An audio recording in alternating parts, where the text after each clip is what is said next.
Hi everyone, it's Brittany and it's the Friday before Thanksgiving, and I wanted to do a quick video to show you a couple of cocktails that I like to make for the holidays. And you know, with Thanksgiving a lot of the food is very heavy, so these are great cocktails for either after the meal or to start the meal off with when people are coming in your house. They can all be sort of pre-made in a way, and they all involve one of my favorite things, champagne. So the first cocktail we're going to go through is a French 77, and then we're going to make Bling and Bubbles, and then the last one we're going to make is a Pom Pom. So the nice thing about these drinks is you can kind of pre-make them. So for the first one, the French 77, let's say you have guests coming over and you want to kind of prep a little bit. The first thing you can do is make your lemon twists. Now, I personally am really horrible at doing this, so the way I do it is I have the Shun knives, which are insane sharp. If you're looking for new kitchen knives, get these. They are amazing. And I just take the knife and I literally just kind of like do it so you can see it through the skin. And I just kind of slice it like that all the way down. Because I've tried the whole little twister thing and I can never get it to work. So,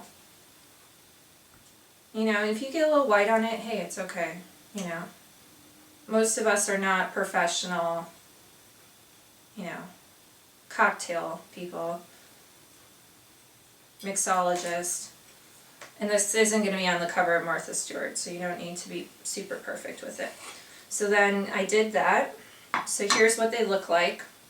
It's a little bit easier for me, less gadgets you have to keep around. And then I just go ahead and kind of put them around my finger and kind of squeeze them a little bit to help release the lemon oil. And when you do it, you can kind of see a little mist come out. And then what you want to do is take this and kind of rub the rim of your glass a little bit and get that lemon oil on that. That'll just add to the mouthfeel. And then the next thing you can do is just squeeze your lemon juice in there, which I just took the slice of like 2 lemon wedges basically.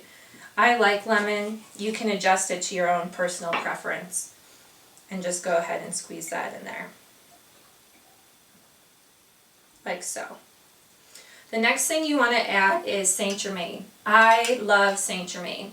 I discovered it about 3 or so years ago. It was in the Wall Street Journal Weekend edition, and if you're not a Wall Street Journal Weekend reader, they have new cocktails in there quite often, and they talk a lot about the new liqueurs that are coming out, or different mixes, or not so much mixes, but you know, they take cocktails from the super high-end fancy restaurants all over the world and kind of break them down and show you how to make them yourself. And I read about this and I thought it was, oh, that sounds kind of good. I bought a bottle and I've fallen in love with it ever since. You can do shots with it. I call this my wine saver. So if you buy a bad bottle of white wine, you can pour a little bit of this in it, and it instantly makes it better. Or for most times, I have had a bottle of wine where even Saint Germain couldn't fix it, and then it was just like down the drain, you know what I'm saying? And it's just fantastic. You can use it in so many different things. Down here in Texas, people use it in margaritas or whatnot. And if you go to the Saint Germain website, they have like hundreds of drinks you can make with it. So I use this for my French 77. Traditionally, French 77s were made with gin, but I hate gin, so we're using this.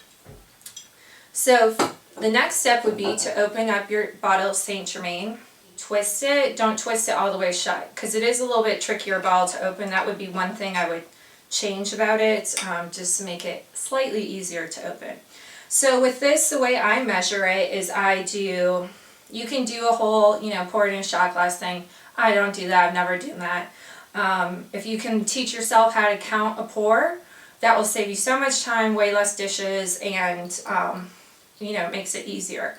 So a pour is basically, you count a shot. So you can do 2 count pour, 3 count pour, 4 count pour.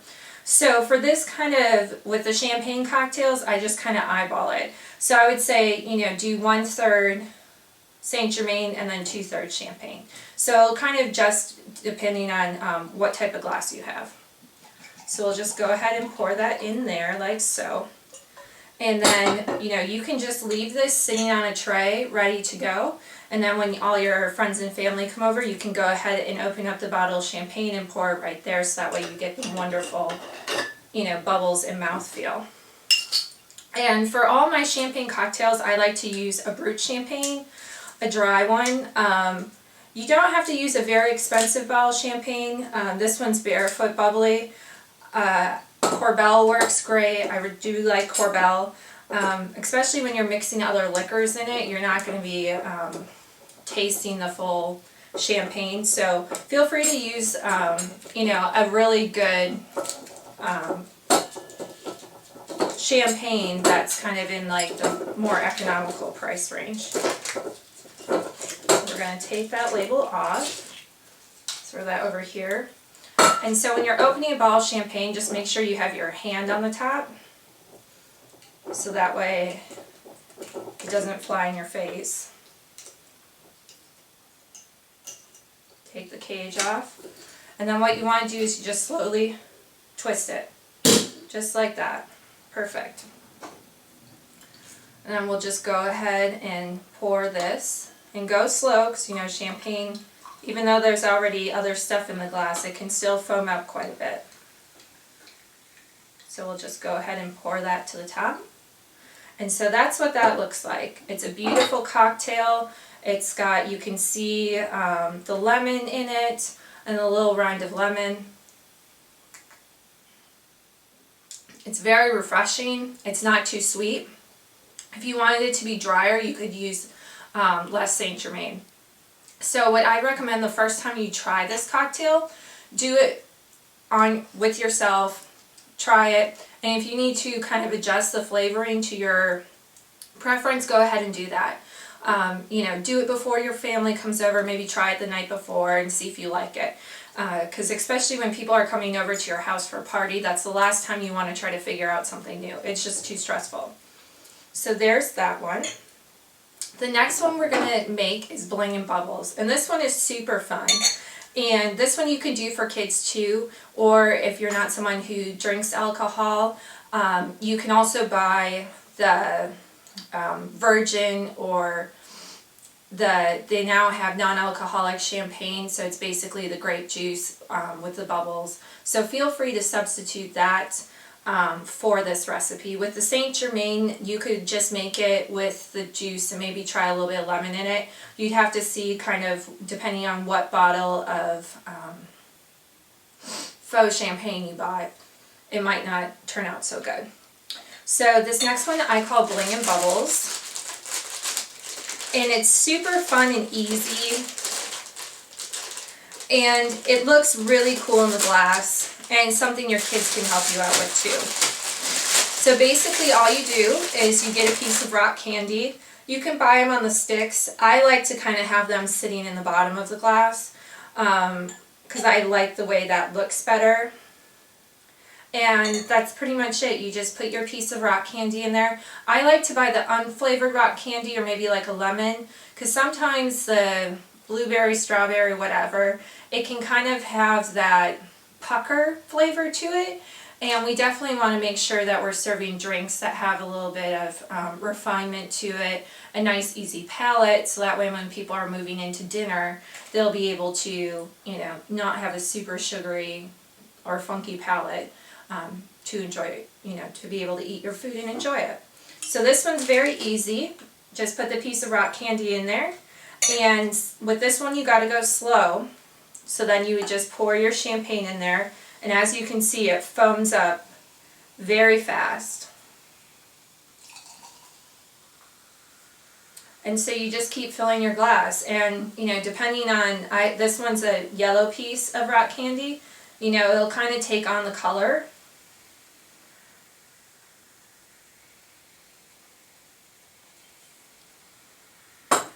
So as you can see, it's really beautiful. The rock candy is starting to lose some of its yellow color on the outside, and it's becoming more translucent, and it's just a really beautiful drink. And once again, super easy. You just put your cups out or put your glasses out, whatever you're using. For this particular drink, I would recommend a traditional champagne glass, not like a bowl champagne glass, because it would be kind of hard to have the rock candy in there. You wouldn't be able to get the visual effect. But it's gorgeous and super easy. And I just bought this rock candy at the local candy store on Congress in Austin. So if you go to like a regular candy store, you'll be able to find these chunks of rock candy, no problem. Fantastic. Adds just a little bit of sweetness to the champagne, but it's very, very nice. So the last drink we're going to make is actually one of the signature drinks that I would always make for my parties when I lived in Chicago. I can't remember where I found it or what the official name of it was, so I decided to call it Pom Pom today. And it is a super fun drink, and everyone will think you're like so cool doing it. And it looks really beautiful in the glass before you pour it. And once again, this is something where you can put it in, lay it out, and then just pour the champagne over. So with this one, I would also recommend doing it in a standard champagne glass versus like a bowl champagne glass. So all you need to do is, first step, get your pomegranate seeds. If you, I buy them already taken care of. I can't, with my lupus, I can't whack all the seeds out anymore. They are more expensive this way. They were about $1 more versus the pomegranate, but it's just so much easier. And especially, you know, with the holidays, I always recommend, you know, buying some stuff already done, so that way you can put all your time and energy into the dishes that really matter to you and that are your specialties. So we saved time and got the pomegranate seeds already done, and I just got these at the grocery store, just a regular one. It wasn't some fancy one or anything like that. So then the next thing you want to do is get sugar cubes, and those you can find, they're mostly in the sugar aisle, or sometimes they're in the coffee aisle of your grocery store.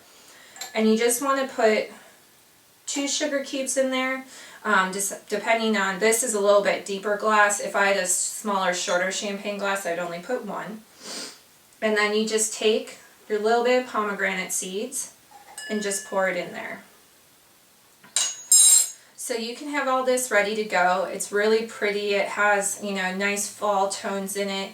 The pomegranates add to the translucency and, you know, the bright pop of berries, so they look really good with the Thanksgiving table spread. And then the final thing you do, super easy once again, you just pour the champagne in.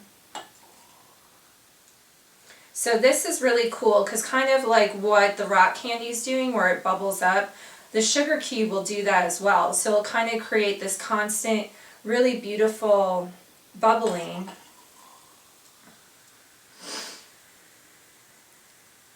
And with the pomegranate seeds kind of intermixed in there, it just creates this really gorgeous, sophisticated looking cocktail that looks like, you know, you spent a lot of time on it, but you really did it.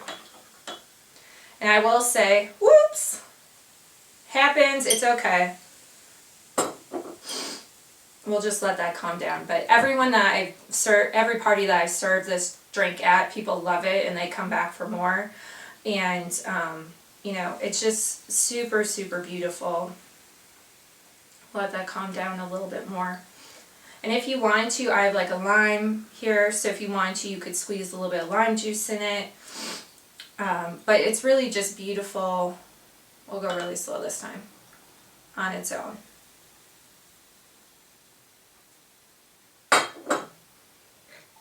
So you have the sugar in the bottom and the pomegranate seeds are moving up and down the glass. It's really, really beautiful. And, you know, with this one I would maybe go with a little bit higher end champagne, since there's really nothing, you know, there's really nothing that is like masking the flavor. So With this one you could use maybe a little bit more of a upper premium champagne, but you don't have to. But this is called the Pom Pom. So I hope you enjoy these 3 cocktails and make them for your family for Thanksgiving. They're also great for New Year's Eve or anytime you want to have friends over. And if you have any questions, please post them in the comments below. And I thank you so much for watching, and I hope you and your family have a wonderful, happy, and food-loving, delicious Thanksgiving. Thank you so much for watching.